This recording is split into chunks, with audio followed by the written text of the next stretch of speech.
What if you're leaning as a no on this, but all of a sudden you had to vote one way or the other? Are you still a no? When I talked to Phil Gramm, the former Texas congressman, of course, was very instrumental in getting the Reagan tax cuts through. Sometimes there is a benefit with forcing a vote and getting people on record.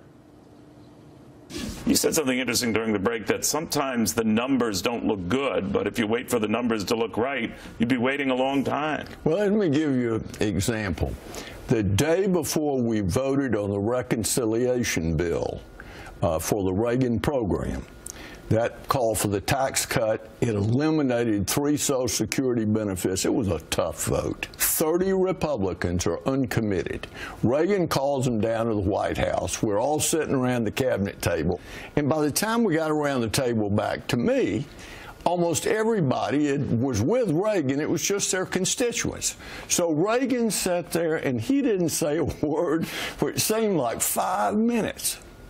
And then he looked at everybody and he said, you know, I was confused. I thought this was about country. I didn't know it was about constituency. And he got up and left. He got up and left. That was the end of the meeting. How did the vote go? The next night we called. We won by 1 vote. Interesting. So maybe there's a lesson here that if the leadership is waiting to get the votes, that maybe if they hold the vote, they'll have the votes. And that's what happened. They had the votes, but it didn't look that way going into it. Freedom Caucus member, Congressman Louie Gohmert of Texas, joining us right now. Congressman, what do you think of that? Go ahead, do the vote, and yay or nay, see how it goes. I was thinking we should have done a vote last week, because think about it. I mean, the Freedom Caucus, there may be one now that's a no, but we've been yes for at least a couple of weeks or so.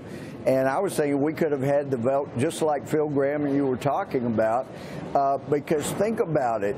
You have got people that are part of the moderates who have voted over and over and over to repeal Obamacare, and repeal so much more than the current bill does.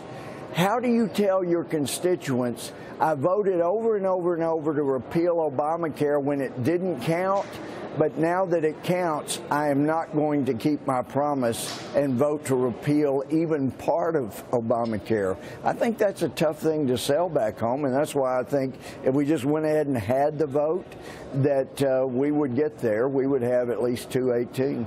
You need 216, again, depending on who's there and who's going to be there for the vote. But let me ask you, though, Congressman, right now it looks like former no votes, Fred Upton of Michigan and Billy Long, are right now going to be possibly yes votes, that they were won over with this new provision on, I guess, pre-existing conditions that's more amenable to them. It looks like leaning with them are Michael Burgess of your fine state and Greg Walden of Oregon. So let's say all 4 end up being yes votes from guaranteed almost no votes. How does that change it among caucus members who might just say, well, anything that makes them happy makes me unhappy, because it's always this, what you do for one side ticks off the other side. I mean, how do you think that affects the math? Well, you know, I know I'll never be in leadership. I've made too many people mad, but if I were, I would say, okay, well, then you've got a choice. We're either going to vote this, or we're bringing a full repeal bill to the floor, and you're going to either vote on one or the other. Otherwise, you're telling your constituents, I was lying year after year after year when I said I wanted to repeal it, I would vote to repeal it.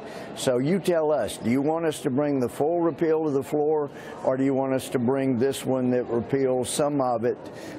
You make the call. I mean, and the problem I had originally was it really didn't repeal anything about Obamacare. It was going to give more power to the Health and Human Services, hoping that we could do it administratively. Well, this gives more power to the states, but some of the moderates tend to worry that in so doing, it jeopardizes coverage for pre-existing conditions and all of that. Now, let's say they sorted that out. You know this better than I. The president is saying, look, whatever we have here is better than what we have now.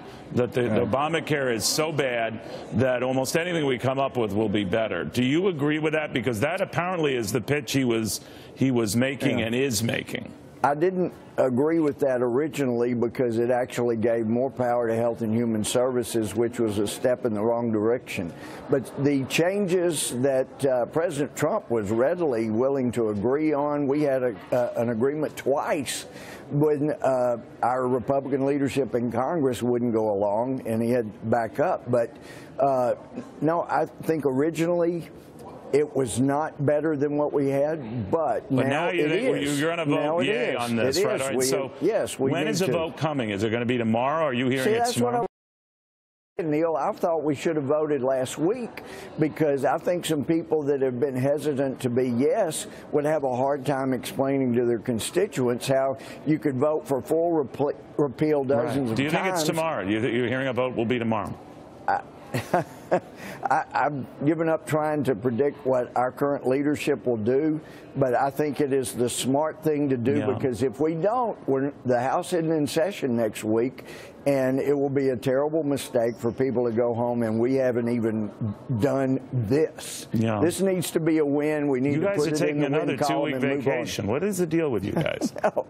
And I keep telling my friends like Sean that actually you don't want us in session every day. We pass more laws every day that infringe on your freedom. Well, we don't have to worry about it. We don't, because apparently you're not. Not if we're not voting for something meaningful. This is meaningful. This will make a difference in people's lives, bring down premiums. We just need to take the vote and do it. And I think it passes as soon as we do. Okay. We'll watch closely.